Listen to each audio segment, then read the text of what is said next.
Corona, जिसे कोविड-19 के नाम से भी जाना जाता है, ये एक विश्वव्यापी महामारी है और इस महामारी से बचने का एकमात्र उपाय है सावधानी। सावधानी के तौर पर हाथ को नियमित अंतराल पर 40 सेकंड तक साबुन या सैनिटाइजर से धोएं, मास्क पहनें एवं फिजिकल और सोशल डिस्टेंसिंग का सही ढंग से पालन करें। इसके साथ साथ अपने शरीर के अंदर इम्यूनिटी लेवल यानी प्रतिरोधक क्षमता बढ़ाने की जरूरत होती है। खाने में पौष्टिक तत्व, हरी सब्जियों के ज्यादा से ज्यादा प्रयोग और विटामिन के सेवन से हम आसानी से अपनी इम्यूनिटी लेवल को बढ़ा सकते हैं। इन सब सावधानियों के बावजूद यदि आपको बुखार, सर्दी जुकाम, गले में खराश, कफ या हाथ पैर में दर्द की समस्या आती है तो आपको अपने नजदीकी कोविड सेंटर में जाकर अपना टेस्ट कराना चाहिए। अगर आपका कोविड-19 टेस्ट पॉजिटिव आता है तो भी घबराने की जरूरत नहीं है। कोविड में 2 तरह की स्थितियां बनती हैं, एक एसिम्प्टोमेटिक जिसमें मरीज में कोई लक्षण नहीं दिखते और दूसरा सिम्प्टोमेटिक जिसमें लक्षण दिखते हैं। दोनों ही स्थिति में आपको अपने नजदीकी कोविड सेंटर से सलाह लेनी चाहिए। सहायता केंद्र को सूचित करने के बाद आप उनके मार्गदर्शन में होम आइसोलेशन में जा सकते हैं। होम आइसोलेशन मतलब आपके घर के अंदर ही आपके उपयोग के लिए अलग कमरा और एक टॉयलेट की व्यवस्था। होम आइसोलेशन के दौरान मरीज के कोई भी परिजन मरीज से किसी भी तरह का संपर्क नहीं रखेंगे। मरीज का केयरटेकर भी मरीज के बंद कमरे के बाहर रखे हुए टेबल या कुर्सी पर आवश्यकता अनुसार उसके उपयोग के सामान को रखकर फोन या आवाज देकर इसकी सूचना देंगे। केयरटेकर के लिए भी ये जरूरी है कि वो संक्रमण से बचने के लिए सारी एहतियात बरते। होम आइसोलेशन में रहते हुए किसी भी वक्त अगर आपको किसी भी तरह की परेशानी का एहसास होता है तो नीचे दिए गए कंट्रोल रूम नंबर से अपने नजदीकी कंट्रोल रूम को तुरंत सूचित करें। राज्य स्वास्थ्य विभाग की कुशल निगरानी में ये कंट्रोल रूम 24 घंटे आपकी सहायता के लिए तत्पर हैं। होम आइसोलेशन में छोटी छोटी चीजें जिनका आपको रखना है हमेशा ख्याल। कोरोना संक्रमित व्यक्ति के लिए अलग हवादार कमरा और टॉयलेट होना जरूरी।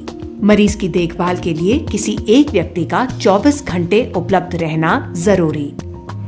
घर में अगर बुजुर्ग, गर्भवती महिला या छोटे बच्चे हैं या फिर कैंसर, अस्थमा, सांस की बीमारी, डायबिटीज, हृदय रोग या किडनी संबंधित किसी भी गंभीर बीमारी से पीड़ित कोई व्यक्ति है तो ध्यान रखें कि वो किसी भी हाल में कोरोना संक्रमित के संपर्क में न आए। मरीज के परिजनों को नेगेटिव होने की अवस्था में ही रिश्तेदारों के घर शिफ्ट किया जा सकता है। होम आइसोलेशन में रह रहे मरीजों के लिए निर्देश। सबसे जरूरी बात है डॉक्टर के निर्देशों का सही ढंग से करें पालन। अगर आप किसी अन्य बीमारी के लिए पहले से दवा लेते हैं तो अपने डॉक्टर से जरूर सलाह लें। घर के अन्य लोगों के साथ घरेलू इस्तेमाल में आने वाली चीजें जैसे बर्तन, तौलिए या अन्य सामान साझा ना करें। शरीर में पानी की कमी ना हो इसके लिए लगातार सूप, पानी, जूस आदि पीते रहें और काढ़े का नियमित रूप से सेवन करें। शराब और धूम्रपान के सेवन से बचें। हर दिन शरीर के तापमान और ऑक्सीजन लेवल का रखें ध्यान।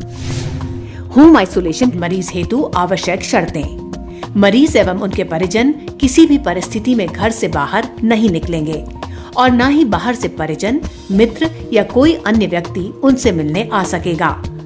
जिन मरीजों को होम आइसोलेशन यानी घर में ही अलग से रहने की अनुमति प्रदान की जाएगी, उनके घर में घरेलू कार्य में बाहर से सहायता के लिए नौकर, माली, ड्राइवर, बाई या अन्य कोई सहायक नहीं आ जा सकेगा।